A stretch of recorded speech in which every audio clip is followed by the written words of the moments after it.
Good morning and welcome to today's verse. To God be the glory. Last work day of the week. Today's verse comes to us from 1 Timothy chapter 5, verse 1, and it says this: Do not rebuke an older man, but exhort him as a father, younger men as brothers. Paul provides Timothy with some very practical points on how to deal with people in the church, and generally speaking, that does not eliminate the need to get to know people as individuals and treat them as the individuals that they are. But generally speaking, Timothy is to treat older men as fathers. Why? Because older Christian men tend to have more experience and wisdom in dealing with life. That doesn't mean that they're never wrong, because they are. Therefore, they're not to be neglected. They're not to be overlooked as useless. They are to be treated as fathers with affection and honor and respect. They are to be part of the life and the ministry of the church. Now, on the other side of that, sometimes when dealing with older Christian men, because of their experience, they can be kind of strong-willed, set in their ways. They can be closed-minded to new ideas, ministries, and methods.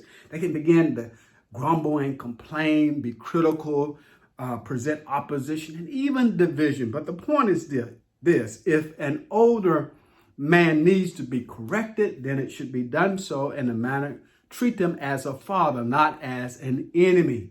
He is to be approached and exhorted, appealed to, just as we would do with our earthly father. On the other hand, younger men ought to be treated as brothers.